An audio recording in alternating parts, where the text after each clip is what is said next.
Good afternoon, everyone. You have to bear with me after the lunch for 10 minutes on a regulatory update. Uh, you can think that it could be worse and have a whole afternoon. We will try to make it brief. Our house is on fire and we are looking elsewhere. This is the sentence pronounced by Jacques Chirac, President of the French Republic, at the opening of a speech of the plenary assembly of the Fourth Earth Summit in September 2002 in Johannesburg. And these words resonate today as we just have the hottest day ever registered in September in Luxembourg. So what have we done since?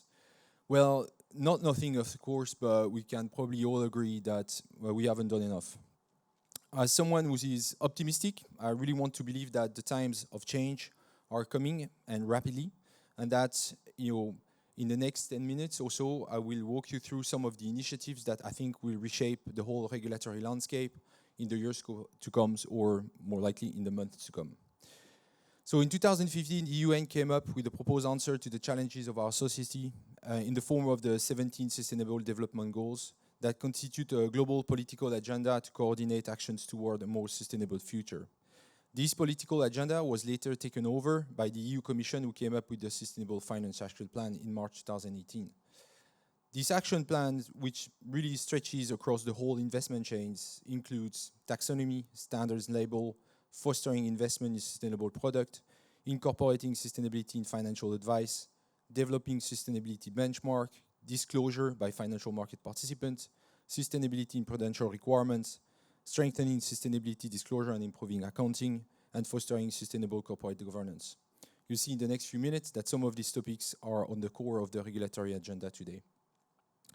The work of the Commission obviously participates to the effort of the EU to become the first climate neutral continent by 2050 and is organized around the three main objectives that everyone knows: reorienting capital flow towards sustainable investments, mainstreaming sustainability into risk management, and fostering transparency and long-termism.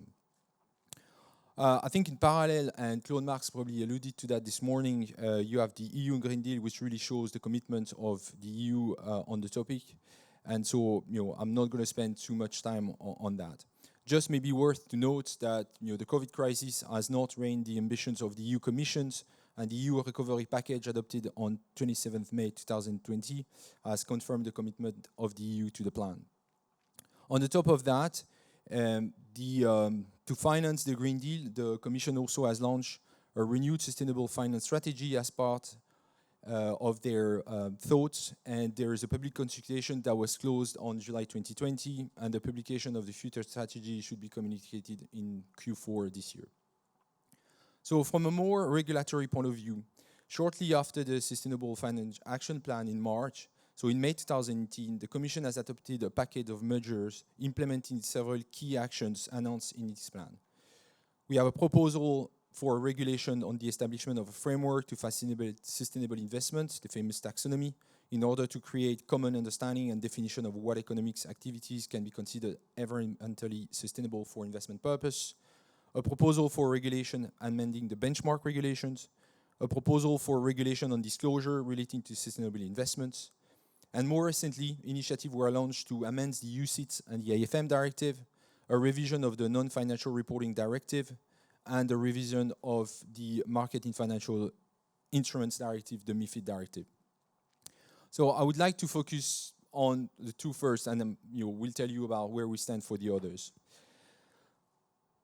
The much awaited SFDR regulations was published on the 9th of December 2019, and it will apply to all financial market participants, including in particular, very close to our heart, IEFM's UCITS management company, an investment firm, but it will also apply to financial advisors.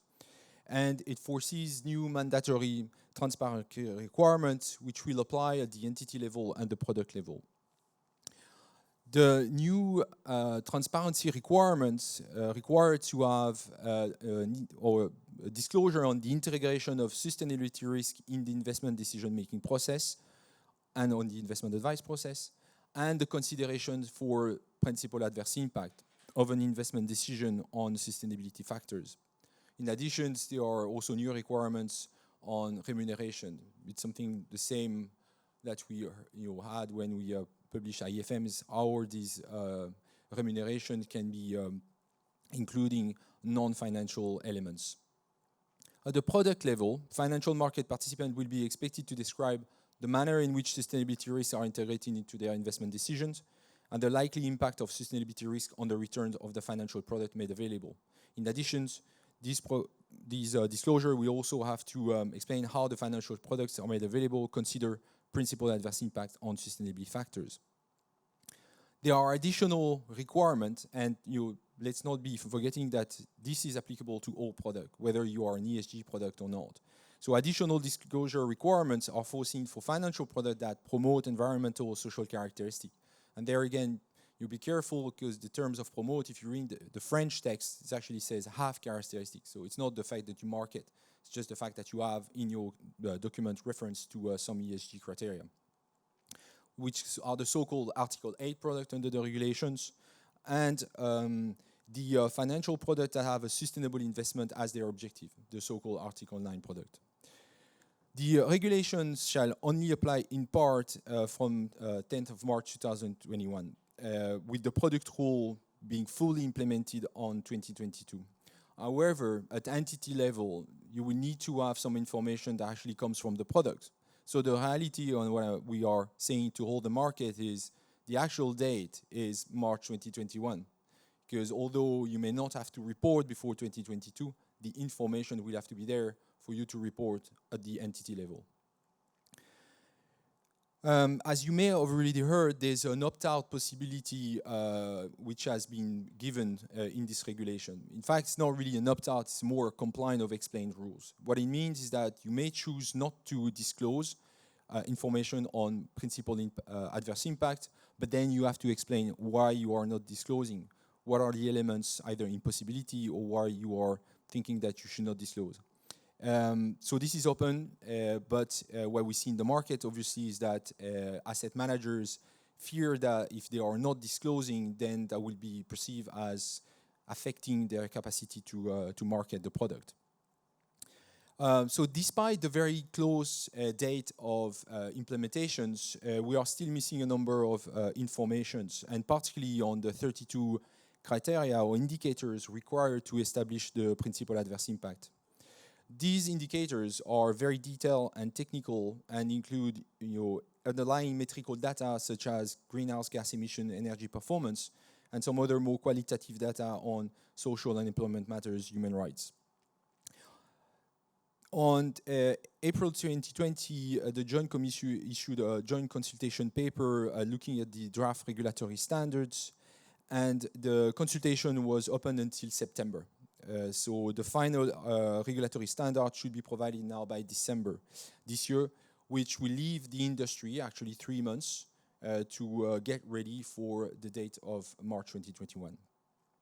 There was a very heated ESMA hearing on July 2nd, where principally 2 elements were debated by the industry. The classification under Article 8 and Article 9. I don't want to go into a lot of detail, but basically, with what we have now, everyone falls under Article 8, which probably wasn't the goal of the regulations, and also on the 32 indicators. The associations of in France of the management company in France, the IFG, they have made a review over 100 UCITS, and basically they came back and say only 6 indicators were available and where we could actually report on. So there's indeed, and there was during this hearing quite a big pushback from the industry on the number of indicators and the actual availability of the data to be reported. That being said, the ESMA at the time wasn't super concerned, and they say that people would be finding other solutions and would be inventive. I think this is all part of the grand scheme of having the pressure coming from a regulatory, obviously, perspective, but also coming from the asset manager on the company so that they actually report data. So where do we stand in terms of implementation of that regulations? So on March 2021, as I say, it's the applicability of sustainability risk for all products and also product-specific disclosure for the Article 8 and Article 9. You have this opt-out for principal adverse impact. As of June 2021, there is a concept of large entity, and these large entity over 500 employees will have to provide disclosure on principal inverse impact. There's no opt-out anymore if you want. And on January 2022, we will have applicability on new disclosure in the periodic report, and that makes the links with the taxonomy requirements that we'll talk about in a moment. Finally, so the whole thing should be implemented by December 2022. So the whole regulations should be fully implemented by that date. So it's not a long time, and as I said, there's quite a lot of technical data to be gathered. It's not just a lawyer's work. There's going to be some technical requirements there, so people should really get to it. So the second piece of regulation is the taxonomy. The taxonomy covering activity that substantially contribute to climate change mitigations and/or adaptations. The reporting will have to be done in the course of 2022 on the period ending on 31st December 2021. So again, we are starting to be very close from the deadline. So the taxonomy regulation was published on 22nd of June 2020 and entered into force in July 2020. As a reminder, the objective of the taxonomy are to elaborate a classification tool to help plan and report the transition to an economy that is consistent with the EU environmental objectives, and establish criteria of whether an economic activity is environmentally sustainable, and establish the degree of compliance with these objectives. Who has the use of the taxonomy? Financial market participants, as we've just seen, large company, which are already required under the NFRD to prepare their report, and potentially EU and member states when setting up public measures. The taxonomy was built around objectives, so climate change mitigation, climate change adaptations, sustainable use of water and marine resources, pollution prevention, circular economy, and healthy ecosystems. Very luckily, you will only have to report on the two first when you have to report in 2022. To be in the taxonomy list, there's a definition, and an economic activity must contribute so substantially to one or more of the environmental objective. There's this concept of do not significant harm that needs to be completed. So you should not do more harm that you have benefits, obviously. There's always also this concept of comply with minimum safeguards, which is complying with some of the social and the governance criteria. I heard this morning that we were saying that governance coming as a kind of overarching principle. And you have to comply with some quantitative and qualitative technical screening criteria. And there again, this is where we have the 400 pages which were issued by the Commission that give us, or give the asset manager exactly how they should source the data and the information to be able to report. This is quite a lot of work and clearly should not be overlooked by the financial market participants. So these are the two pieces that I really wanted to cover. Now, there's been other initiatives, as I mentioned. So in December 2019, the regulation on benchmark was published. So it allows comparability on climate benchmark methodology, while leaving the administrator some flexibility. It will provide investors with a tool aligned with their investment strategy. And also, again, there's a view that it will increase the transparency. So that's directly applicable and is already there. On June 8, 2020, there was a draft delegated act on the integration of sustainability factor under UCITS and the AFM. The industry could comment until July 6, and we are expecting the amendment of the level 2 by the end of this year with an implementation after 1 year. There are, again, some elements around sustainability risk, organizations. I think the main point, which is obviously making a bit the industry nervous, is about indeed the requirement to have one person, which is the ESG specialist or expert. There are still debate around the name, and we heard this morning the problem about finding the people. The resource might be quite scarce. The other piece of regulations that is currently under review is the amendment of the MiFID II. So the objective is to integrate some sustainability preference into the product oversight and the governance process. Integrate also, which is going to be quite a challenge, the sustainability factor into the suitability assessment. and again, some component around the organizations of the company. The publication of the draft delegated act was on the 8th of June, as I said, and I think we had to also change to make comment until the July 6th with a publication to come. The other piece, which is not directly linked to a financial market participant, but which is super important, obviously, is the review of the directive on non-financial disclosure at corporate company. Why I'm saying this is super important, because obviously, as I said, this is all a virtuous circle. And so if company can report data, and we have an alignment on the data that are reported, then obviously asset manager and funds will be able to integrate that and report themselves to their investors. In June 2019, the Commission has published guidelines on reporting climate-related informations, which in practice consists of a new supplement to the existing guidelines of non-financial reporting, which will remain applicable. There's a public consultation on Inception Impact Assessment, which was closed in June 2020, and the Commission's proposal for implementation on early 2021. So this is still under discussions. I think it was already mentioned this morning that the Commission has commissioned EFRAG to actually look at that into detail.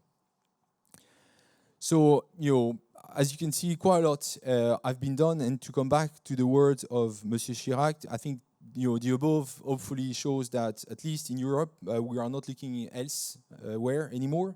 We've also heard this morning that we are followed by a number of initiatives in other parts of the world, hopefully with Europe leading and not following. So I'm a strong believer of the potential of success with the help and the commitment of the financial market participants, which have the leverage over the real economy. Obviously, and it was said again this morning, that this is not going to be an easy ride. And it will require the transformations of certain practices and certainly very strong oversight to make sure that all these good initiatives and these ESG booms that we see, that's just not become a waste of money, and maybe worse, a waste of our best opportunity to change the world. Thank you very much.